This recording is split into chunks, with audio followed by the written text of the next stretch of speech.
G in Code S, up against players like Parting, Life, and Last. And he only finished 3rd in the group, so dropped down to Code A. And he's now facing in the 3rd round a Terran opponent to the bottom right of the map. In red, it is CJ Entus Bbyong. Bbyong last season was in the up and down, so he has started with the 1st round of Code A where he defeated Pet, the Zerg player. Then he advanced over Maru to now face Leenock in the 3rd round of Code A. And Leenock, of course, he defeated in the 2nd round Swagger, aka Killer. Killer with very interesting timings, very strong against Leenock, but in the end it was the young FXO player that succeeded and triumphed. A lot of people argued that Killer might have been able to win that series, in fact. Yeah, me too. I mean, the builds that he has shown us were very strong, and I was very surprised to see him in such a good shape. So Leenock definitely had a much tougher battle as most people would have expected. But he's now in the 3rd round, and if he defeats Bbyong, he is going to go to Code S. Yeah. And those two, as we mentioned earlier, they have a history. The last time Leenock faced Bbyong, he crushed him with a 2-0.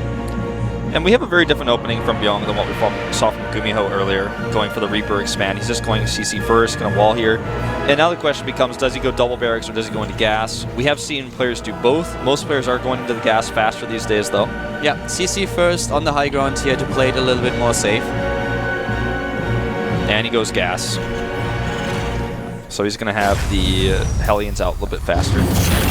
It actually tempts me to talk a little. I mean, we have a bit of downtime, so let's just talk about the build that has been discussed on Atosa's show Meta just recently, where Katz mentioned that he feels against this build, one of the things that you can do to hard counter is build a 3rd hatchery right at the natural of your opponent's base. I just did a tutorial on how to do it today, which I uploaded on my YouTube channel, Color TV, if you want to check it out. It's actually really interesting, and it will give you a bit of a lead in the game. Not necessarily a win, but it's one of those tricks that is designed to give you a bit of an upper hand. So Katz has been discussing this with players like Idra and others, and it's actually really strong. At first I thought it was a bit too gimmicky, but if you then see a few replays and you think about the possible transition of Terran players, turns out that it's a pretty valid opening and a trick that you can use if you use to send out a drone scout, which Leenock didn't do in this game, so for him it was not an option. Right. But it's still really interesting to note it. It's one of those builds that at first glance it looks like it's not good, but once you really learn how to do it and you master it, the way you transition is probably the hardest part with any sort of build like that. We saw players go hatchery at the natural against cross players quite often. Leenock, in fact, Yu-Gi-Oh! Doing this quite often. And when you learn to do a build like this, transitioning is the hardest part, but once you master that, you can definitely make builds like this work. I mean, we also saw in a few games that we had just recently, I feel it was against Yoda, starting with an early pull in this matchup. And the problem is that once the Zerglings start attacking the command center, it will fall eventually. So even if you go for the safer variation, a really early pull will take you down, because the SCV just doesn't build the command center fast enough. The Zerglings do too much damage, and then suddenly the main is open and the Zerglings can run in. So there are a couple of counters to this, but usually they involve a lot of risks. If you go for this for this build with a hatch that Kaz has basically developed, it's a lot safer. There's not that much that you commit to it. Yeah, for sure. Now I'm really curious to see what Bbyong is going to do here, because he starts a fast 3rd command center, and he's going to Hellions, but he needs to be careful against a player like Leenock playing a risky build like this. Is he going to go into the E-Base now, or is he going to try to switch up things around here, make some Widow Mines?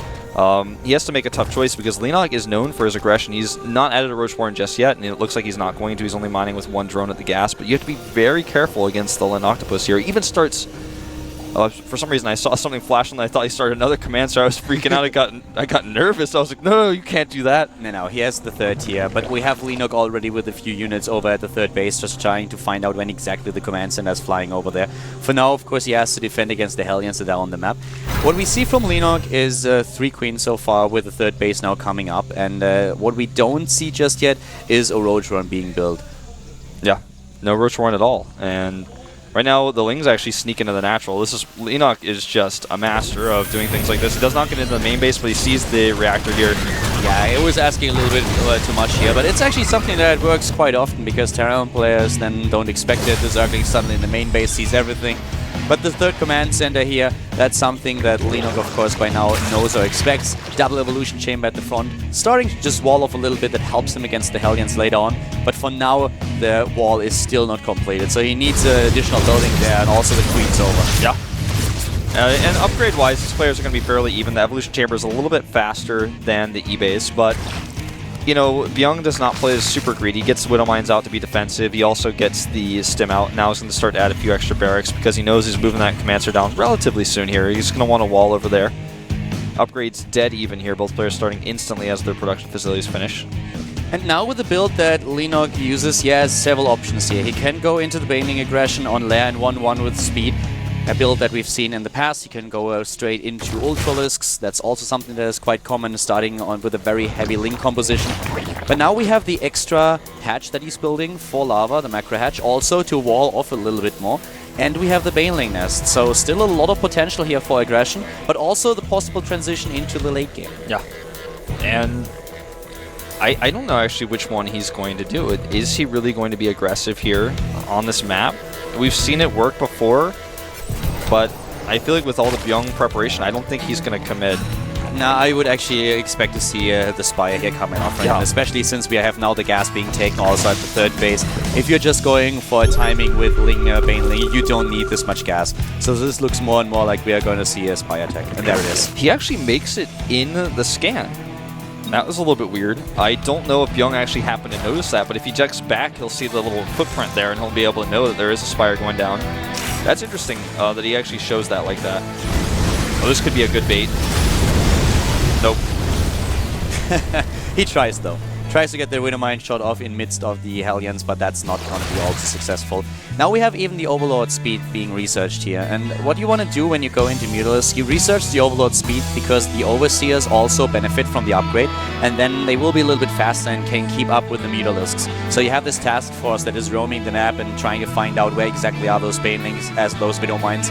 Ah, that was so close with the block here. But you know what? He probably is happy he didn't block it now, because now he gets to damage it and make it lift. Yeah. He doesn't have burrow just yet, but if you can keep it in the sky for a little bit longer, you can actually burrow early under there. Yeah, the Hellions are already on the way, so that's not gonna happen. Drops the Mule Hammer, and Leenock definitely someone who's really good at controlling his Mulus, as you said, keeping the Overseer with him, making sure he doesn't take too many Widow Mine shots. The thing that scares me always about Leenock, it's just like, you give him a little bit of a leash and suddenly he takes control of everything. His creep spread is really good, he's taking the fourth base, and I would be so scared against this guy. I mean, Leenock is a master. He runs in, takes the Widow Mine, goes for the Marines, and forces a big stem and gets some SVs even. And he forces Bbyong back again. Yeah, this stem is really painful because he just has his first few medevacs out right now and they're using a lot of their energy. And he even burrowed. I don't think Bbyong noticed that. There was a little bit of a burrow over there. Another thing that Bbyong doesn't use is his armory. He doesn't go for it. There is the +2 attack upgrade. But a little bit delayed, and Leenock gets a lead here. Yeah, he definitely lost a little bit of time here. Second factory going up, adding more and more Widow Mines. He's lost so many of his original ones. He's only at 7 right now. You'd like to have a lot more so he can start pushing out across the map. Leenock and Bbyong on the same supply here. Bbyong with a lot of Widow Mines, setting them up, really trying to put them to some use. He scans, but he does not see those Lings and Banelings, and they could always flank, and that's probably what we're going to see, all going for the run-by. Yeah, both would be a great option. He waits for the scan to go away, and he sneaks in here. The Widow Mines are not burrowed. The wall is not put up either. Oh, this is bad. Here come the Widow Mines. They're immediately being taken down by the Banelings. The Banelings trying to bust through a drop in the main base to the top left, and the rest of the Terran force is now going straight for the natural. Yeah, you know, Bbyong was really focused on that drop, did not see this coming, but he still has a strong force coming into the natural, and Leenock has to deal with this somehow. He does not have 2-2 yet. And Leenock's upgrades might be taken out here. The Terran player forced down the Illusion Chambers, but there are still Zerglings at the third base in the natural as well. And here comes the Zerg moving in with everything he has. The Banelings take down most of the Widow Mines. Yeah, but they're still alive. Just a little bit more here. Can he push it back? It looks like he will. Leenock finds himself at the same supply as his opponent, but he has a huge bank that he can work with as soon as he has the lava. He's forcing Bbyong back, and Bbyong lost a lot here. A lot of harvesters in particular. Yeah, he really did, and he's losing some production. He needs to repair that factory. Looks like he just realized he's going to send an SCV over, but Bbyong, you know, he defended his attack, or he defended Leenock's attack really well, but his attack just did not do as much as he would like. He's doing a lot of damage here with 1 Marine in the main base, though. Leenock needs to wake up here. Yeah, he sends 2 or 3 Mutalisks up to the top left to take it down. But the problem for him really will be to defend his 4th base. I don't think that he can. Oh, and these Widow Mines are still alive. I don't think he realizes it. He's so distracted by this big army that's now going to kill that base you were talking about. And the Widow Mines were taken out. That was close call, though. Yeah, Overseer takes them out. But Leenock is now suddenly down in supply, and you know, he has really a big problem with his lava. He has only 5 left. He cannot get rid of his minerals. He's even supply blocked by now. Oh, the Widowmine getting shot up on the Muse, but the split here is poor. Bbyong has a really good position here. If Leenock doesn't get a hold of his macro management with the lava production, then he will fall farther and farther behind. Yeah, don't forget that Bbyong has now tied up the upgrades and he's getting the faster burrow upgrade for now his triple production Widow Mines. Here come the extra queens now for Leenock. He needs to get those injects going again. Yeah. He's making 8 more tumors right now as we speak to, and just continue to push his creep out. It's going to help him defend his bases, especially the satellite ones on the left and the right, a lot better. We have 3 base against 3 base, and this gives the Terran player with the extra mules a bit of an edge. A lot of scans being used once again. A dropship on the way to the top left has been spotted by the Overseers. Yeah, I wonder if he noticed though. Well, there's a Bailing in position, that's really helpful, and there's also a Spine about to finish. Yeah, but I don't think that he will really deal with this too well if his opponent reacts. If Bbyong reacts well, he can just walk a bit more to the right, and he has another attack going straight for the third. Leenock cannot afford to lose this third base. Yeah, he just does not have enough larva to really defend. He doesn't have enough units to split between the bases. Good Widowmine shots here again, and Bbyong, he's got the momentum here. He's really impressing me right now. The Bailings are doing a decent job, but the problem are those Widowmines that are still alive. One of them trying to get the shot off, well targeted here straight into the Mudelisks. Yeah, you can definitely tell that was manually targeted on those Mews. Unfortunately, he doesn't have a lot to clean them up, but here comes the second wave. Yeah, and Bbyong is really on his way to maybe take this first game. He has still a lead in overall supply. He's heading into 3-3, and Leenock is struggling a lot in this game. Brilliant targets on those Widowmines though before they could burrow, and he got out without losing any Mews. He knows that he's in dire straits right now. He needs to eliminate that Widowmine count as best as he can. It's down to 4 right now, so this is now going to be about the Baneling splits, or rather the Marine splits against the Banelings. What is that to the top left? Can you check on our Observer PC what we have? It's just an empty dropship he left there by mistake. Nice finds a Medivac here. That was good for Leenock. But Bbyong is really impressing me here. Doing very well, adding 3 additional barracks. He wants to pump out even more.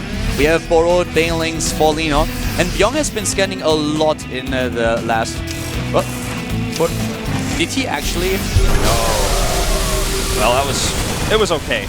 Widowmine here going to get a shot, but it hits mostly Marines, in fact. We have an attack now with all those Mutelisks at the third base. This is exactly what Leenock has to do. But there's such a massive repair on the bunker, and 2 Mutelisks are already down, a third one dying, a fourth one. It's one of those catch-22s. It's like, well, if he repairs the bunker, I'm going to kill all of his SCVs, but I'm going to lose too many Mutas in the process. Do I stay here or not? Oh, 2 hit points on that Medivac. He doesn't get it. Oh my god. All those Marines doing damage now, and once again Leenock at 1,600 minerals and not enough lava to get those Lings and Mutilisks out. Yeah, he's just really struggling with his production here, and Bbyong may actually hit the final blow right now. I think he will. Leenock cannot produce.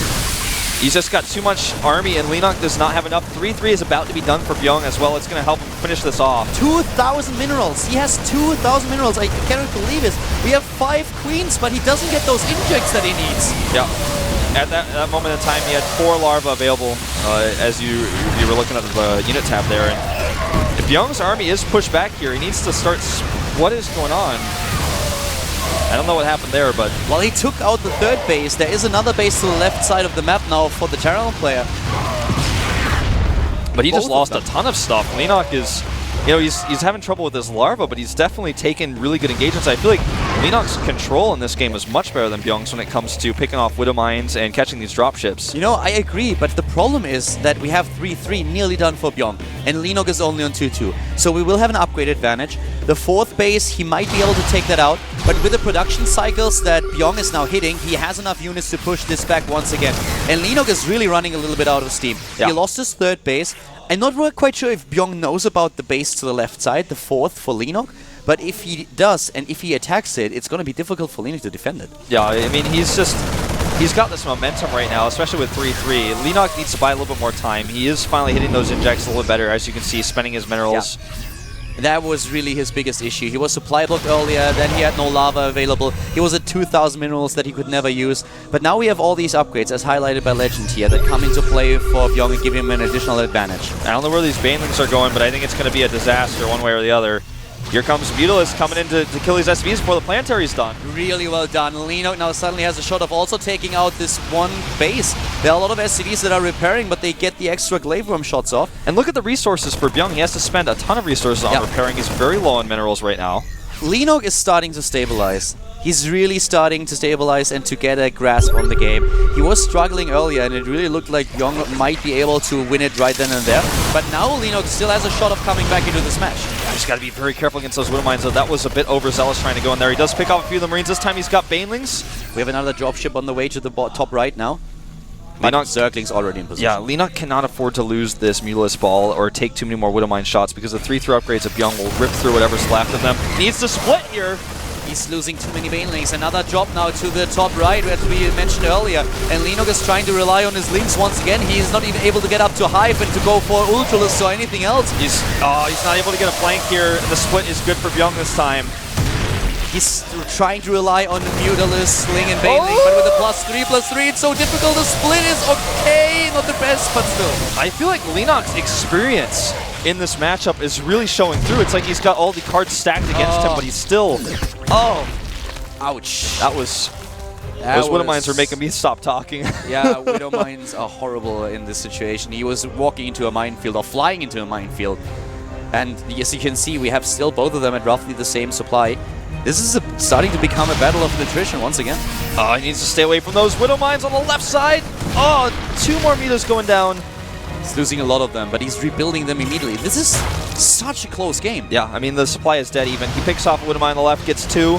You know, there are so many small mistakes that we have by both players, but they make this game very, very exciting. And Leenock, he was on the brink of losing this game, but now he's suddenly at even supply with his opponent, just barely, and he is on 4 bases once more. Yeah.